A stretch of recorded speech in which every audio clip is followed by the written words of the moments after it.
Bismillahirrahmanirrahim. Assalamualaikum warahmatullahi wabarakatuh. Alhamdulillahirabbil alamin wa bihi nasta'in wa ala umuri dunya waddin wa ala alihi washabihi ajmain.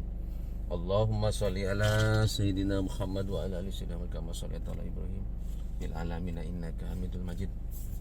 Rabbi shrah sadri wa yassir li amri wa hlul 'uqdatam min lisani yafqahu qawli amma ba'du.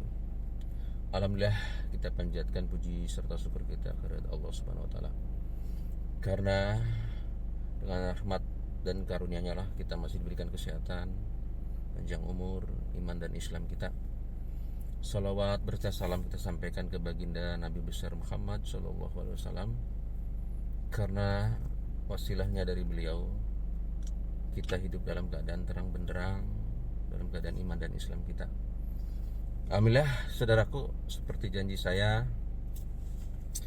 bahwa bagaimana mengembangkan bisnis dalam keadaan pandemik.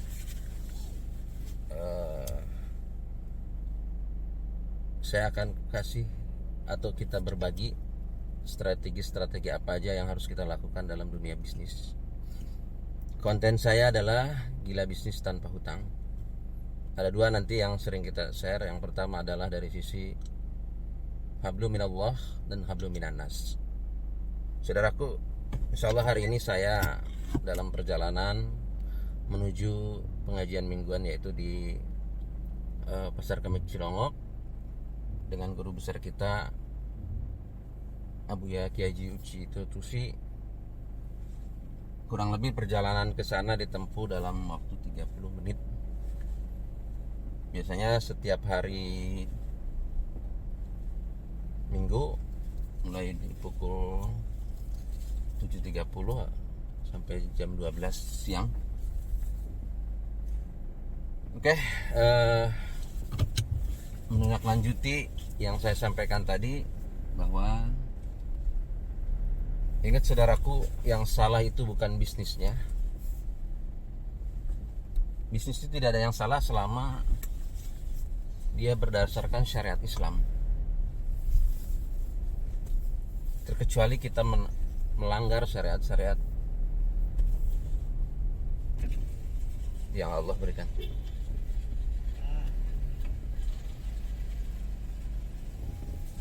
Nah, jadi yang salah itu bukan bisnisnya tapi pengelolaannya. Kenapa bisa salah pengelolaannya?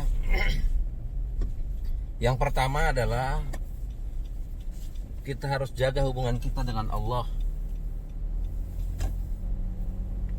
Karena hanya Allah lah pemberi rezeki buat kita.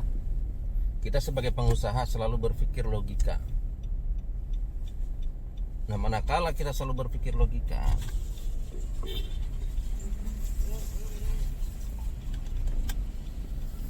kita tidak akan pernah mampu. Karena Allah lah sebaik-baik pemberi rezeki. Tugas kita hanya berikhtiar, melaksanakan perintah Allah dan menjauhi larangannya. Bagaimana dalam dunia usaha?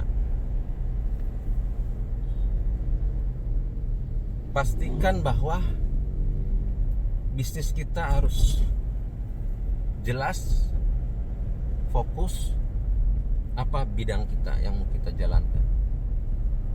Karena sekarang pengusaha itu kebanyakan umumnya harus selalu dilihat dengan nilai.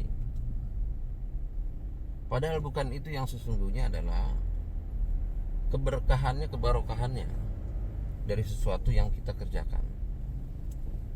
Nah, bagaimana agar bisnis kita bisa berjalan sesuai yang kita harapkan? Kita harus memahami dulu bahwa ilmu bisnisnya kita harus paham dulu. Setelah ilmu bisnisnya kita paham, bagaimana marketnya, bagaimana value-nya, bagaimana grid sistemnya, manpower-nya atau teamwork-nya, itu hubungan kita dengan manusia. Nah, bagaimana dari sisi marketnya? Itu kita harus pastikan bahwa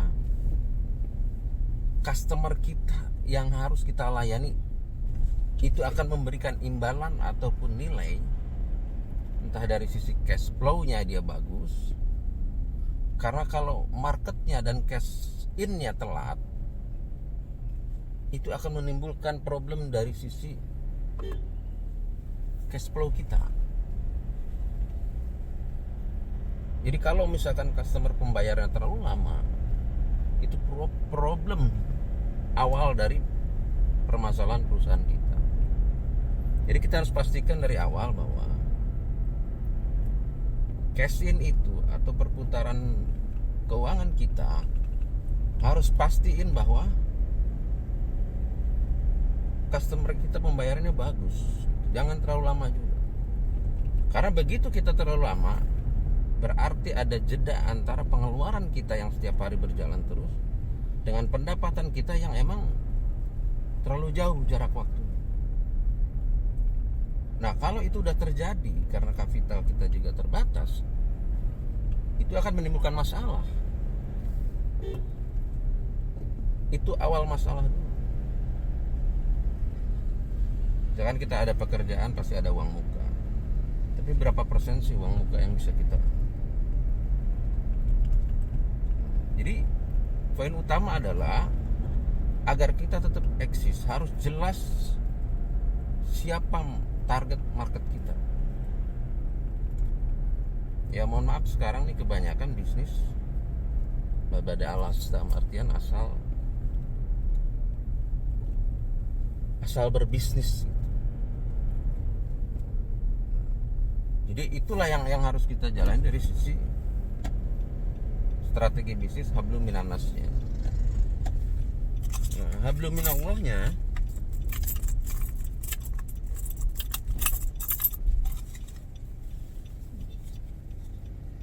kita juga harus berpikir bahwa bagaimana menjaga hubungan kita dengan Allah. Karena sebaik-baik pemberi rezeki adalah Allah. Kita sebagai umat kita hanya berikhtiar. Tugas kita hanya berikhtiar. Allah lah yang menentukan dari setiap apa yang kita lakukan. Dan dalam proses bisnis itu kita harus siap, karena dalam bisnis itu berbagai risiko kan ada. Nah, risiko itu coba kita perkecil agar dampaknya terhadap keuangan kita itu tidak melebar. Jadi itulah yang strategi pertama yang harus kita lakukan. Jadi tidak ada pilihan bahwa dalam proses bisnis ini memang tidak mudah. Karena hanya manusia-manusia terpilih lah yang oleh Allah yang berani mengambil resiko. Karena kadang-kadang bagi pengusaha pemula, dia akan berpikir bahwa selalu berpikir untung dulu gitu. Oh, lihat teman kita bisnis makanan misalkan, atau kafe ataupun apapun, atau bisnis hijab dan sebagainya, dia selalu yang diingat itu, wah teman saya juga bisnis kok untungnya besar gitu. Nah, padahal nggak dibangun dulu fondasi bisnisnya. Fondasi bisnisnya itu apa? Yang pertama kita harus memahami adalah ilmu bisnis, kedua fikih muamalahnya. Jadi harus dipahami akad-akadnya, jangan sampai ada akad-akad yang batil. Karena apa? Begitu ada akad-akad yang batil, kita tidak sadarin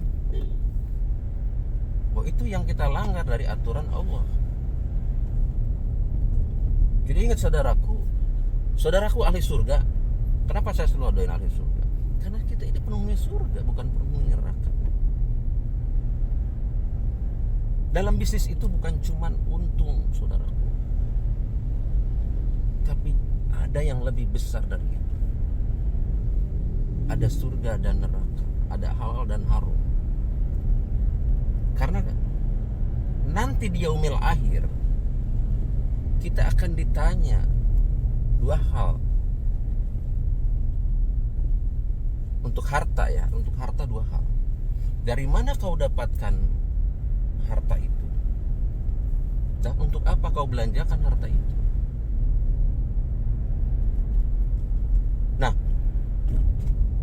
akan dihisab kita di yaumil akhir bahwa dari mana kita dapatkan harta itu. Kalau yang kita dapatkan tidak halal atau ada keharuman, itu akan selamanya bermasalah. Dan untuk apa kita belanjakan? Mohon maaf, saya juga sebagai pembisnis owner dari beberapa bisnis yang tekuni, saya selalu berpikir begini, saudaraku. Ada keharuman sedikit, ya biarinlah kita cuci dengan sodako, dengan zaria, bantu masjid, anak yatim, siapapun gitu. Tapi pada hakikatnya itu tidak menimbulkan ketenangan. Karena apa? Ada yang salah dari kita mendapatkan itu. Makanya Allah tidak ridhoi. Saudaraku, saya mau tanya, kita bahagia dulu apa sukses dulu? Kita harus tahu dulu, sukses itu apa sih? Bahagia itu apa sih? Apakah kita dengan punya kendaraan mewah kita bahagia? Bukankah kita berbisnis itu untuk mendapatkan itu? Iya. Tapi itu bukan akhir dari segalanya. Kenapa saya bilang tadi? Kenapa banyak orang punya istri cantik tapi tetap cerai? Kalau emang parameternya kecantikan itu membuat dia bahagia, kenapa orang punya harta banyak tapi tetap tidak bahagia? Berarti bukan kekayaan itu atau harta itu atau uang itu yang membuat dia jadi bahagia.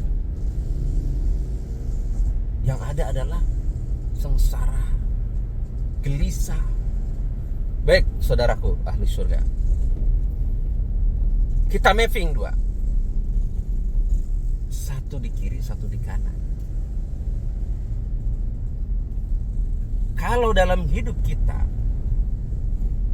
masih ada gelisah, berarti kuncinya adalah di situ kita melakukan maksiat yang kita tidak sadari.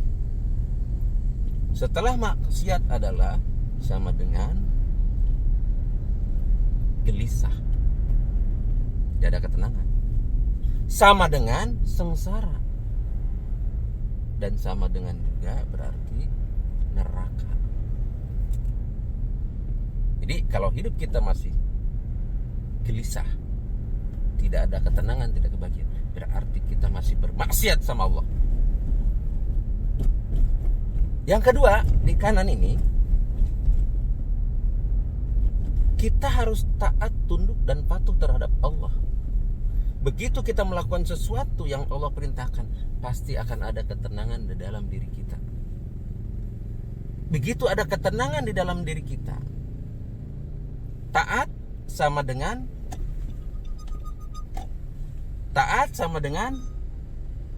ketenangan.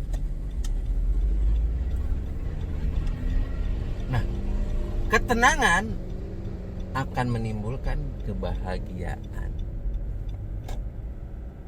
Berarti bukan untuk harta dan sebagainya. Nah, setelah ada kebahagiaan, berarti surga, janji Allah.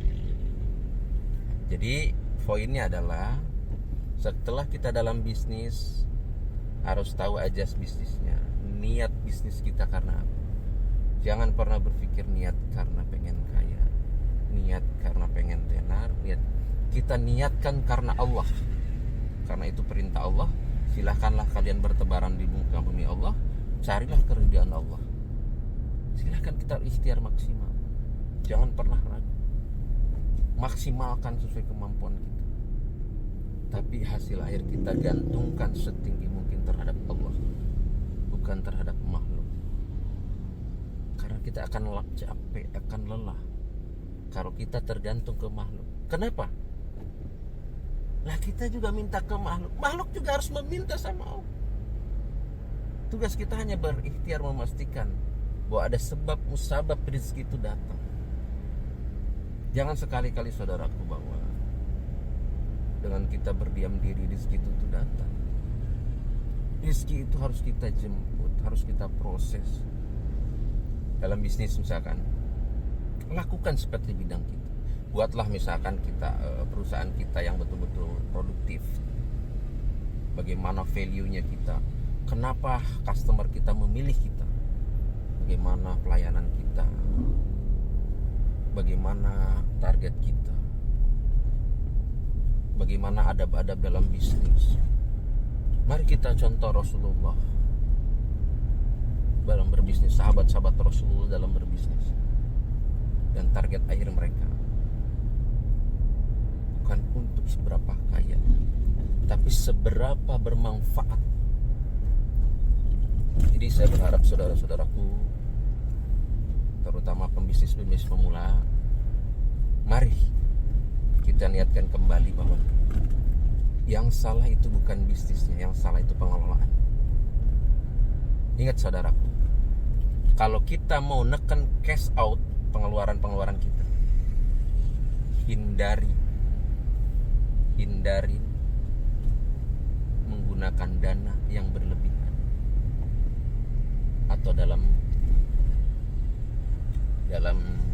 dunia bisnis adalah hutang. Ingat saudaraku, hutang itu membayar kepastian tidak kepastian, membayar kepastian dengan ketidakpastian. Gelisah di malam hari, terhina di siang hari, karena kita langgar perintah Allah. Kenapa saya bilang membayar kepastian dengan ketidakpastian? Kita hutang 100 juta, pasti itu hutang tuh 6 bulan ke depan harus dibayar. Apakah kita 6 bulan ke depan ada rezekinya? Belum tentu. Berarti di situ kita ada kesombongan yang mendahului Allah. Akhirnya apa? Kita berbohong.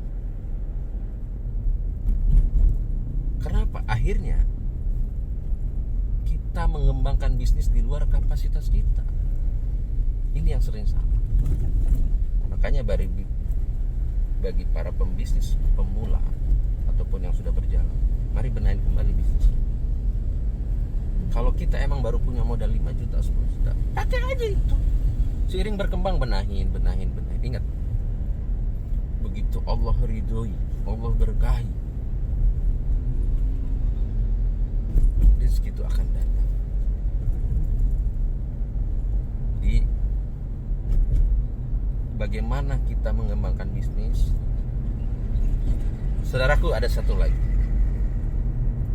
Kalau niat karena Allah, kita jangan pengen istilah Sunda itu langsung melejit ujug-ujug. Karena apa?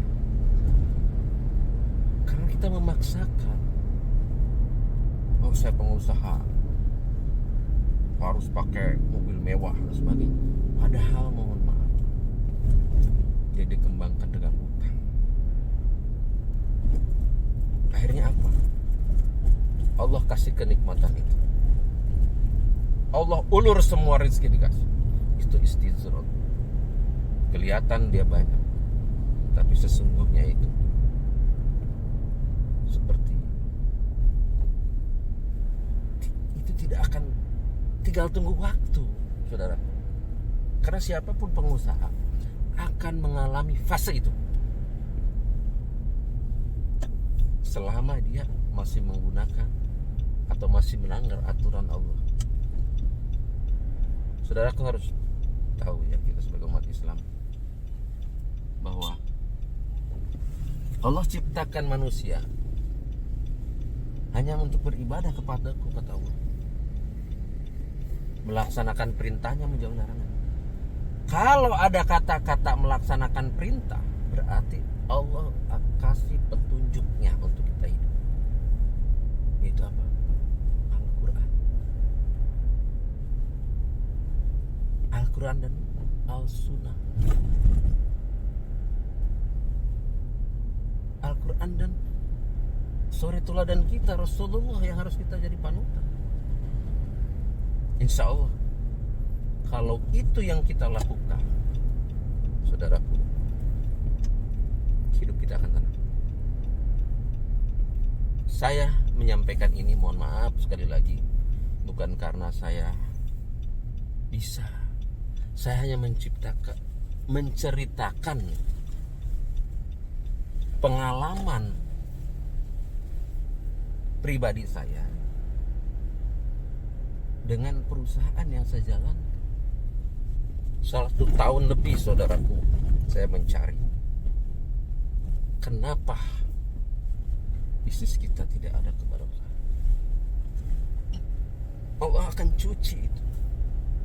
Mustahil kalau kita dapat rezeki dari yang haram, pasti membelanjakannya juga maunya ke yang haram.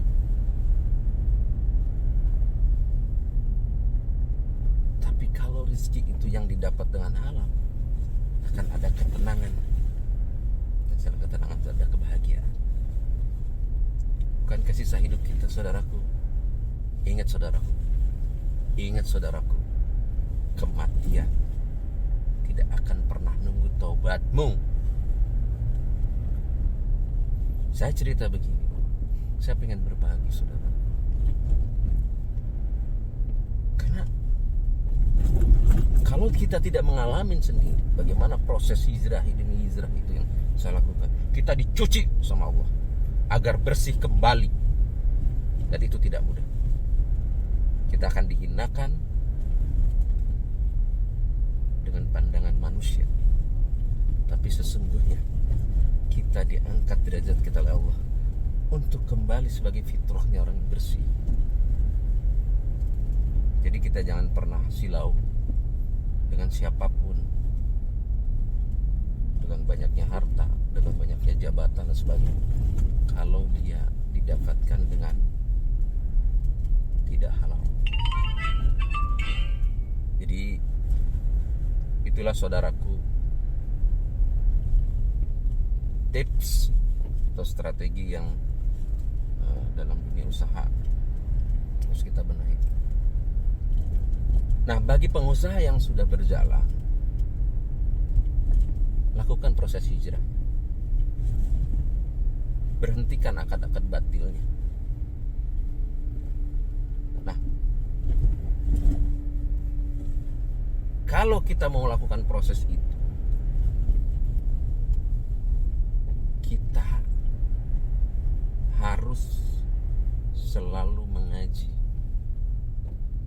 Karena thalabul ilmi itu mulai dari kita lahir sampai kita meninggal, itu diwajibkan. Kenapa? Kita ini harus haus ilmu. Bukankah kita salah dalam bisnis karena ilmu kita kurang? Kalau ilmu kita itu nggak memahami, jadi saudaraku, pastikan sebagai seorang muslim harus punya tagline dalam hidup. Apa itu? Apalagi seorang pengusaha.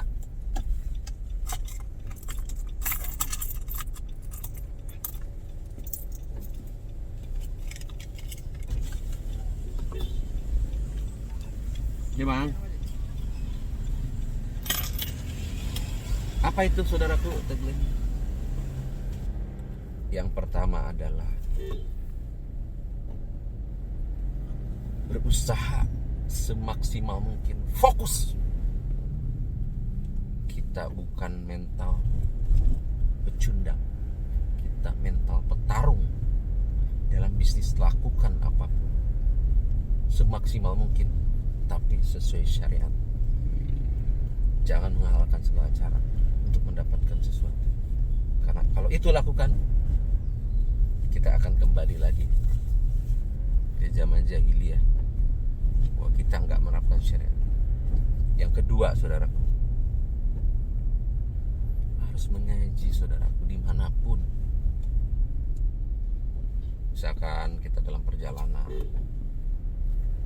setel aja ada radio ataupun media-media yang lain, kita dengarkanlah guru-guru kita, atau mentor-mentor kita bagaimana berbisnis dengan sesuai syariat, bagaimana kehidupan kita, hubungan kita dengan Allah. Satu hal saudaraku, kalau kita berbisnis itu hubungan kita dengan manusia, kita dengan Allah, agar kita ditolong sama Allah dalam setiap masalah. Pantaskan diri kita di hadapan Allah dengan cara apa? Melaksanakan perintah Allah sebaik-baik. Contoh hal yang kecil saudara, jangan pernah telat sholat 5 waktu. Apapun pekerjaan kita, pastikan Allah memanggil, kita hadir, agar pada saat sesuatu kita minta, Allah juga cepat kabulkan. Nah, kenapa saudaraku kadang-kadang doa-doa kita mungkin masih terhalang? Karena ada yang kita makan, masih ada keharuman saudara. Karena janji Allah, apabila ada yang kita makan dan masuk ke dalam tubuh kita, itu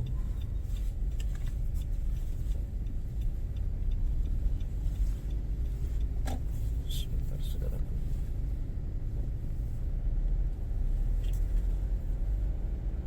tubuh kita ini akan jadi keraknya neraka.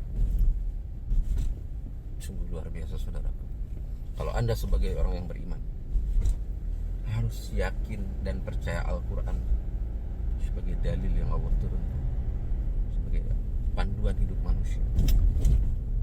Jadi pantaskan diri di hadapan Allah. Apa saudaraku? Yang pertama tadi, kita ikhtiar maksimal. Kedua, harus selalu mengaji. Ketiga, berdakwah saudaraku. Ini saya dengan membuat YouTube ini dengan teman-teman saya. Ya bro, kita buat YouTube, kontennya yaitu kita ada sisi dakwah, dari sisi dakwah untuk bisnisnya, tentu untuk syiar Islam. Kita harus selalu berdakwah saudaraku. Kenapa? Saya selalu kadang-kadang menangis selama kurang lebih 13 tahun. Bagaimana kita berkecimpung dengan yang disebut ribawi. Sungguh luar biasa. 1 dinar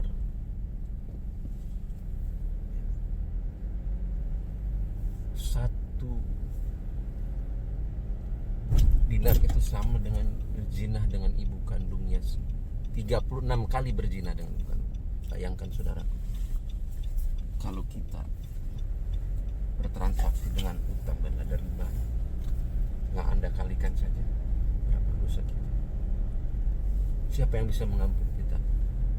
Hanya Rahman Rahimnya Allah. Makanya kita perbanyaklah amal ibadah kita. Dengan salah satu adalah berdakwah.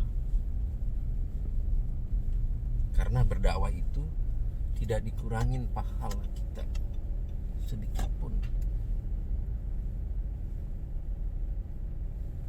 Tidak dikurangi pahala kita sedikit pun dari apa yang kita dakwahkan, kalau orang itu melaksanakan atau mendengarkan wasilahnya dengan dakwah dari kita.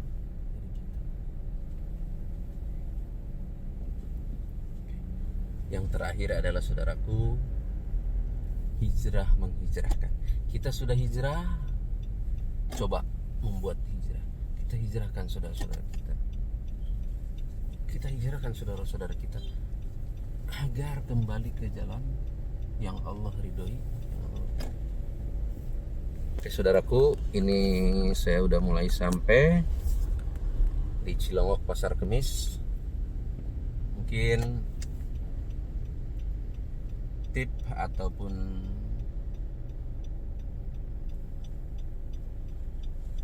hari ini cukup mungkin sampai di sini dulu. Kurang lebihnya mohon maaf. Kesalahan datang dari diri saya, sesungguhnya dari diri saya. Kebenaran sesungguhnya datang dari Allah. Terima kasih saudaraku. Assalamualaikum warahmatullahi wabarakatuh.